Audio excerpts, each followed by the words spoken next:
A Passage to India, Chapter 5, Part 1. The bridge party was not a success. At least it was not what Mrs. Moore and Mrs. Quested were accustomed to consider a successful party. They arrived early since it was given in their honor, but most of the Indian guests had arrived even earlier and stood massed at the farther side of the tennis lawns, doing nothing. "It is only just 5," said Mrs. Turton. "My husband will be up from his office in a moment and start the thing. I have no idea what we have to do. It's the first time we've ever given a party like this at the club. Mr. Heaslop, when I'm dead and gone, will give you parties like this. It's enough to make the old type of Burra Sahib turn in his grave." Ronnie laughed deferentially. "You wanted something not picturesque, and we've provided it," he remarked to Mrs. Quested. "What do you think of the Aryan brother in a topi and spats?" Neither she nor her mother answered. They were gazing rather sadly over the tennis lawn. No, it was not picturesque. The East, abandoning its secular magnificence, was descending into a valley whose farther side no man can see. The great point to remember is that no one who's here matters. Those who matter don't come. Isn't that so, Mrs. Turton? "Absolutely true," said the great lady, leaning back. She was saving herself up, as she called it, not for anything that would happen that afternoon or even this week, but for some vague future occasion when a high official might come along and tax her social strength. Most of her public appearances were marked by this air of reserve.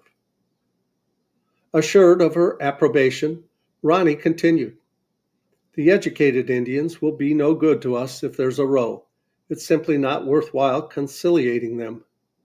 That's why they don't matter. Most of the people you see are seditious at heart, and the rest run squealing. The cultivator, he's another story. The Pathan, he's a man if you like, but these people, don't imagine they're India." He pointed to the dusky line beyond the court, and here and there it flashed a pince nez or shuffled a shoe, as if aware that he was despising it. European costume had lighted like a leprosy. Few had yielded entirely, but none were untouched. There was a silence when he had finished speaking, on both sides of the court. At least more ladies joined the English group, but their words seemed to die as soon as uttered. Some kites hovered overhead, impartial.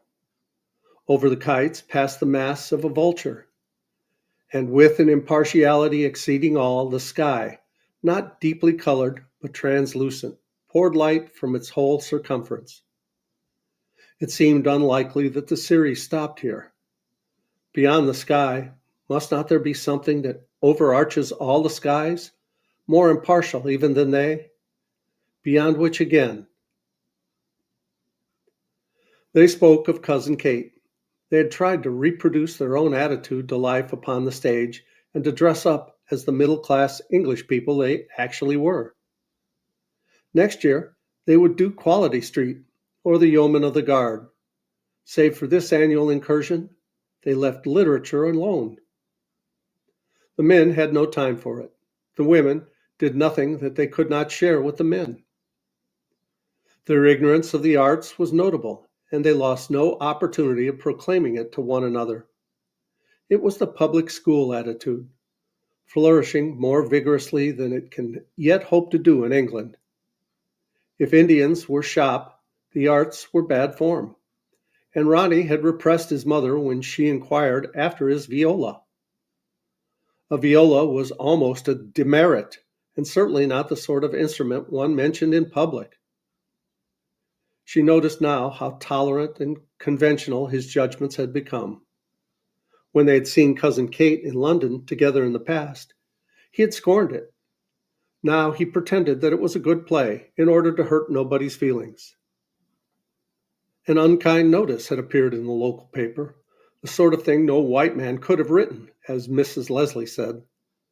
The play was praised, to be sure, and so were the stage management and the performance as a whole, but the notice contained the following sentence: "Miss Derrick, though she charmingly looked her part, lacked the necessary experience and occasionally forgot her words. This tiny breath of genuine criticism had given deep offense, not indeed to Miss Derrick, who was as hard as nails, but to her friends. Miss Derrick did not belong to Chandlepore. She was stopping for a fortnight with the McBrides, the police people, and she had been so good as to fill up a gap in the cast at the last moment. A nice impression of local hospitality would carry away with her. "To work, Mary, to work!" cried the collector, touching his wife on the shoulder with a switch. Mrs. Turton got up awkwardly. "What do you want me to do?" "Oh, those Purdah women! I never thought any would come. Oh, dear!" A little group of Indian ladies had been gathering in a third quarter of the grounds, near a rustic summer house in which the more timid of them had already taken refuge. The rest stood with their backs to the company and their faces pressed into a bank of shrubs. At a little distance stood their male relatives, watching the venture. The sight was significant, an island bared by the turning tide and bound to grow. "I consider they ought to come over to me. Come along, Mary, get it over." "I refuse to shake hands with any of the men unless it has to be the Nawab Bahadur." "Whom have we so far?" He glanced along the line. Hmm, much as one expected. We know why he's here. I think over that contract, and he wants to get the right side of me for Moharram. And he's the astrologer who wants to dodge the municipal building regulations. And he's that Parsi. And he's, hello, there he goes, smash into our hollyhocks. Pulled the left rein when he meant the right. All as usual. "They ought never to have been allowed to drive in. It's so bad for them," said Mrs. Turton, who had at last begun her progress to the summer house, accompanied by Mrs. Moore, Miss Quested, and a terrier. "Why they come at all, I don't know. They hate it as much as we do." Talk to Mrs. McBride. Her husband made her give Purdah parties until she struck. "This isn't a Purdah party," corrected Mrs. Quested. "Oh, really?" was the haughty rejoinder. "Do kindly tell us who these ladies are," asked Mrs. Moore. "You're superior to them anyway. Don't forget that. You're superior to everyone in India except one or two of the Ranis, and they're on an equality." Advancing, she shook hands with the group and said a few words of welcome in Urdu. She had learnt the lingo, but only to speak to her servants, so she knew none of the politer forms, and of the verbs only the imperative mood. As soon as her speech was over, she inquired of her companions, "Is that what you wanted? Please tell these ladies that I wish we could speak their language, but we have only just come to their country." "Perhaps we speak yours a little," one of the ladies said. "Why, fancy, she understands," said Mrs. Turton. "Eastbourne, Piccadilly, Hyde Park Corner," said another of the ladies. "Oh, yes, they're English speaking." "But now we can talk. How delightful!" cried Adela, her face lighting up. "She knows Paris also," called one of the onlookers. "They pass Paris on the way, no doubt," said Mrs. Turton, as if she was describing the movements of migratory birds. Her manner had grown more distant since she had discovered that some of the group was westernized and might apply her own standards to her. "The shorter lady is my wife. She is Mrs. Bhattacharya," the onlooker explained. "The taller lady, she is my sister. She is Mrs. Das." The shorter and taller ladies both adjusted their saris and smiled. There was a curious uncertainty about their gestures, as if they sought for a new formula which neither East nor West could provide. When Mrs. Bhattacharya's wife spoke, she turned away from him, but she did not mind seeing the other men. Indeed, all the ladies were uncertain, cowering, recovering, giggling, making tiny gestures of atonement or despair at all that was said, and alternately fondling the terrier or shrinking from him. Mrs. Quested now had her desired opportunity. Friendly Indians were before her, and she tried to make them talk, but she failed. She strove in vain against the echoing walls of their civility. Whatever she said produced a murmur of deprecation, varying into a murmur of concern when she dropped her pocket handkerchief. She tried doing nothing to see what that produced, and they too did nothing. Mrs. Moore was equally unsuccessful. Mrs. Turton waited for them with a detached expression. She had known what nonsense it all was from the first. When they took their leave, Mrs. Moore had an impulse and said to Mrs. Bhattacharya, whose face she liked, "I wonder whether you would allow us to call on you some day." "When?" she replied, inclining charmingly. "Whenever is convenient." "All days are convenient." "Thursday?" "Most certainly. We shall enjoy it greatly. It would be a real pleasure. What about the time?" "All hours." "Tell us which you would prefer. We're quite strangers to your country. We don't know when you have visitors," said Mrs. Quested. Mrs. Bhattacharya seemed not to know either. Her gesture implied that she had known since Thursdays began that English ladies would come to see her on one of them, and so always stayed in. Everything pleased her, nothing surprised. She added, "We leave for Calcutta today." "Oh, do you?" said Adela, not at first seeing the implication. Then she cried, "Oh, but if you do, we shall find you gone." Mrs. Bhattacharya did not dispute, but her husband called from the distance, "Yes, yes, you can come to us Thursday." "But you'll be in Calcutta." "No, no, we shall not," he said, something swiftly to his wife in Bengali. "We expect you Thursday." "Thursday," the woman echoed. "You can't have done such a dreadful thing as to put off going for our sake," exclaimed Mrs. Moore. "No, of course not. We are not such people." He was laughing. "I believe that you have. Oh, please, it distresses me beyond words." Everyone was laughing now, but with no suggestion that they had blundered. A shapeless discussion occurred, during which Mrs. Turton retired, smiling to herself. The upshot was that they were to come Thursday, but early in the morning, so as to wreck the Bhattacharya's plans as little as possible. And Mr. Bhattacharya would send his carriage to fetch them, with servants to point out the way. Did he know where they lived? Yes, of course he knew. He knew everything, and he laughed again. They left among a flutter of compliments and smiles, and three ladies, who had hitherto taken no part in the reception, suddenly shot out of the summer house like exquisitely colored swallows, and salaamed him. Meanwhile, the collector had been going his rounds.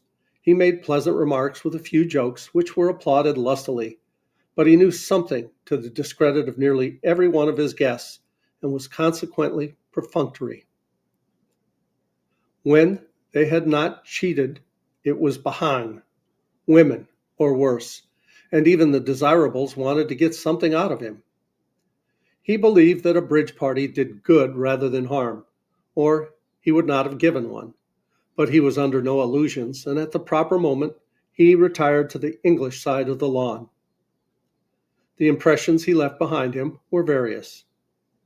Many of the guests, especially the humbler and less anglicized, were genuinely grateful. To be addressed by so high an official was a permanent asset. They did not mind how long they stood or how little happened, and when 7 o'clock struck, they had to be turned out. Others were grateful with more intelligence. The Nawab Badahar, indifferent for himself and for the distinction with which he was greeted, was moved by the mere kindness that must have prompted the invitation. He knew the difficulties. Hamadullah also thought that the collector had played up well, but others, such as Mahmud Ali, were cynical. They were firmly convinced that Turton had been made to give the party by his official superiors and was all the time consumed with impotent rage, and they infected some who were inclined to a healthier view. Yet even Mahmud Ali was glad he had come. Shrines are fascinating, especially when rarely opened, and it amused him to note the rituals of the English club and to caricature it afterward to his friends. After Mr. Turton, the official who did his duty best was Mr. Fielding, the principal of the little government college. He knew little of the district and less against the inhabitants, so he was in a less cynical state of mind. Athletic and cheerful, he romped about, making numerous mistakes which the parents of his pupils tried to cover up, for he was popular among them. When the moment for refreshments came, he did not move back to the English side, but burned his mouth with Graham. He talked to anyone, and he ate anything. Amid much that was alien, he learnt that the two new ladies from England had been a great success, and that their politeness in wishing to be Mrs. Bhattacharya's guests had pleased not only her, but all the Indians who heard of it. It pleased Mr. Fielding also. He scarcely knew the two ladies. Still, he decided to tell them what pleasure they had given by their friendliness. He found the younger of them alone. She was looking through a nick in the cactus head at the distant Marabar hills, which had crept near, as was their custom at sunset. If the sunset had lasted long enough, they would have reached the town, but it was swift, being tropical. He gave her his information, and she was so much pleased and thanked him so heartily that he asked her and the other lady to tea. I'd like to come very much indeed, and so would Mrs. Moore, I know. I'm rather a hermit, you know. Much the best thing to be in this place. Owing to my work and so on, I don't get much to the club. I know, and we never get down from it. I envy you being with Indians. Do you care to meet one or two? Very, very much indeed. It's what I long for. This party today makes me so angry and miserable. I think my countrymen out here must be mad. Fancy inviting guests and not treating them properly. You and Mr. Turton and perhaps Mr. McBride are the only people who showed any common politeness. The rest make me perfectly ashamed, and it's got worse and worse. It had. The Englishmen had intended to play up better, but had been prevented from doing so by their womenfolk. When they had to attend, provide with tea, advise about dogs, etc. When tennis began, the barrier grew impenetrable. It had been hoped to have some sets between East and West, but this was forgotten, and the courts were monopolized by the usual club couples. Fielding resented it too, but did not say so to the girl, for he found something theoretical in her outburst. Did she care about Indian music, he inquired. There was an old professor down at the college who sang. Oh, just what we wanted to hear. Do you know Dr. Aziz? I know all about him. I don't know him. Would you like him asked too? Mrs. Morris says he's so nice. Very well, Miss Quested. Will Thursday suit you? Indeed it will. And that morning we go to this Indian lady's. All the nice things are coming Thursday. And we'll pause here and we'll go on with this chapter in the next video. Please like, subscribe, leave a comment below. Thanks so much for watching. I love you guys. As Tigger says, ta-ta for now.